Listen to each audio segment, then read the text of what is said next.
Halo semuanya, Assalamualaikum warahmatullahi wabarakatuh. Kembali lagi bersama saya Cindy Yulis Keziasari. Pada kesempatan kali ini kita akan melanjutkan pembahasan pada materi peluang. Dan ada 3 subbab yang akan kita ulas, yaitu yang pertama peluang kejadian saling bebas, yang kedua peluang kejadian bebas stokastik, yang terakhir adalah peluang kejadian bersyarat. Baiklah, langsung saja kita pada materinya. Simak videonya ya.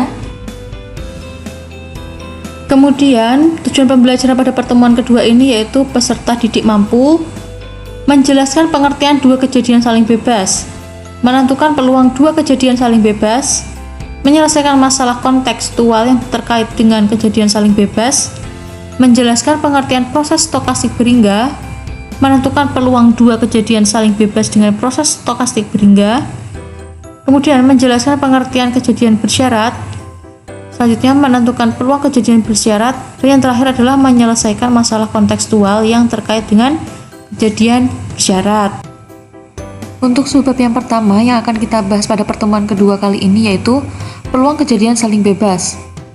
Peluang kejadian saling bebas ini maksudnya jika kejadian A tidak mempengaruhi terjadinya kejadian B dan sebaliknya, atau terjadi atau tidaknya kejadian A tidak tergantung pada terjadi atau tidaknya kejadian B. Peluang kejadian ini dapat dirumuskan dengan P A irisan B sama dengan PA dikalikan dengan PB. Untuk memahami pada definisi peluang kejadian saling bebas ini bisa dilihat pada contoh.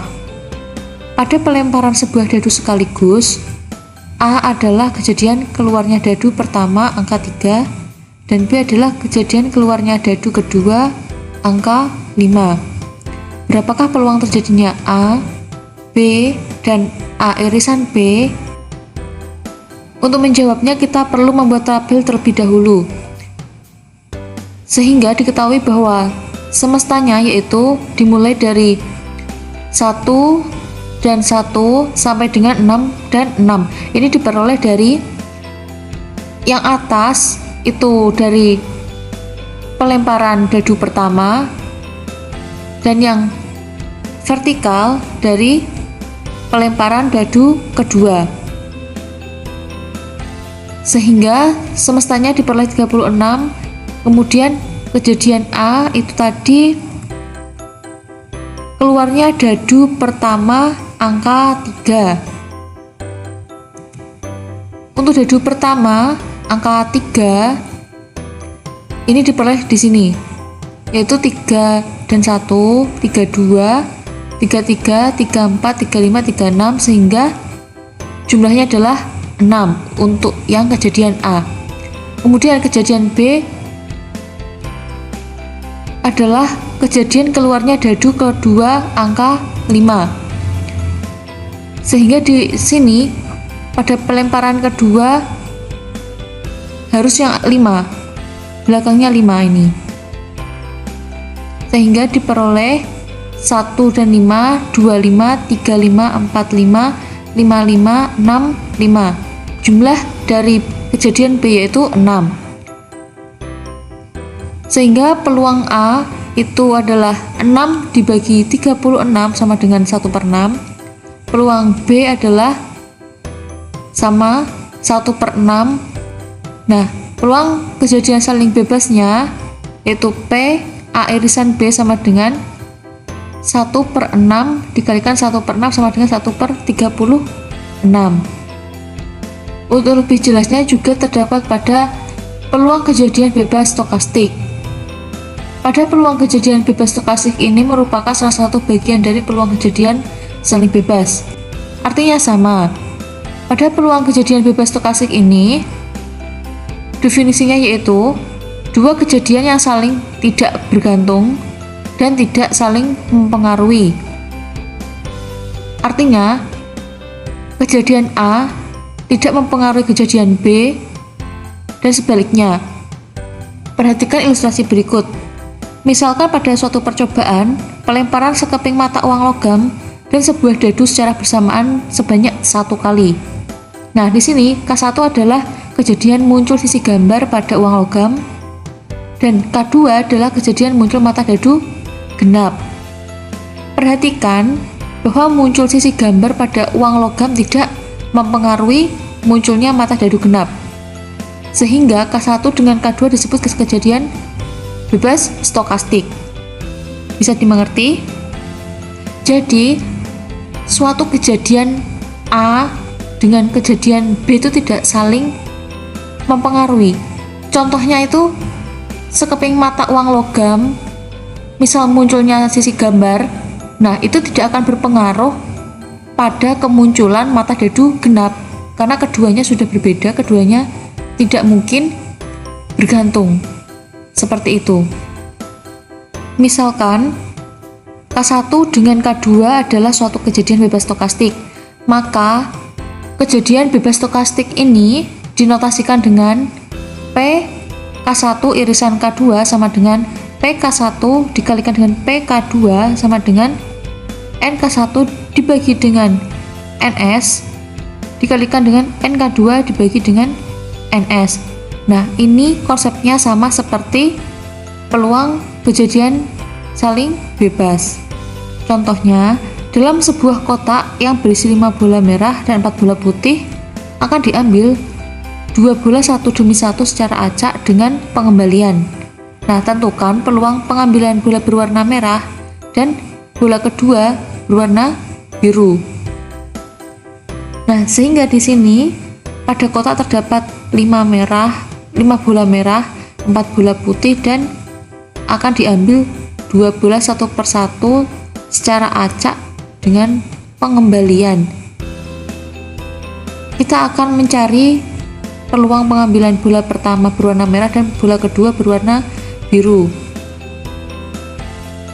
Nah, untuk menjawabnya kita menggunakan kombinasi.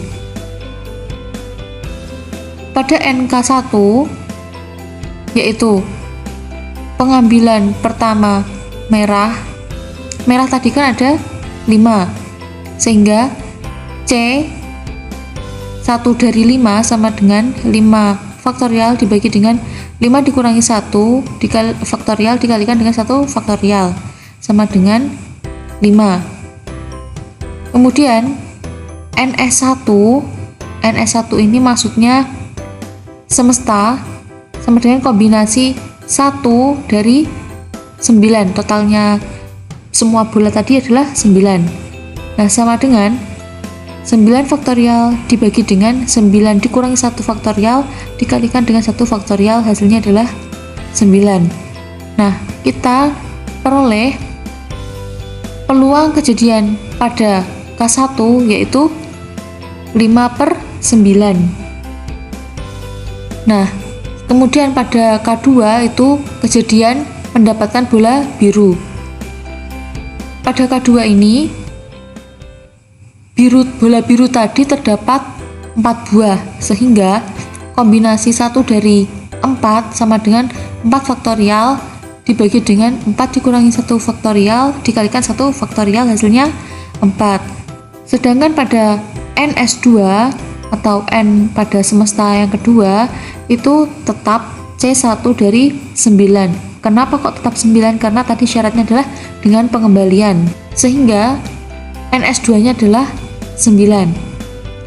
Kemudian peluang kejadiannya mendapatkan bola biru atau peluang kejadian 2 sama dengan 4/9, sehingga peluang pertama muncul K1 dan kedua adalah K2 dapat dicari peluang kejadian bebas stokastiknya dengan rumus PK1 dikalikan dengan PK2. Tadi PK1 diperoleh 5/9, kemudian kita kalikan dengan PK2 yaitu 4/9. 5 dikalikan 4 sama dengan 20, 9 kali 9 sama dengan 81, sehingga 20/81. Kemudian subbab yang terakhir adalah peluang kejadian bersyarat. Apa yang dimaksud dengan peluang kejadian bersyarat? Nah, kejadian bersyarat adalah 2 buah kejadian pada suatu percobaan di mana kejadian yang satu terjadi dengan syarat kejadian yang lainnya telah terjadi. Maksudnya, pada kejadian A dengan kejadian B itu saling berhubungan. Peluang kejadian A dengan syarat kejadian B telah terjadi adalah disimbolkan dengan PA per B sama dengan PA irisan B dibagi dengan PB dengan syarat PB tidak boleh sama dengan 0. Contohnya, dalam sebuah kotak terdapat 6 bola merah dan 4 bola putih. Jika sebuah bola diambil dalam kotak itu berturut-turut sebanyak 2 kali tanpa pengembalian, perlu digarisbawahi tanpa pengembalian, maka tentukan peluang yang terambil kedua-duanya bola merah. Untuk menjawabnya, kita perlu mencari peluang kejadian A terlebih dahulu dan peluang A per B-nya.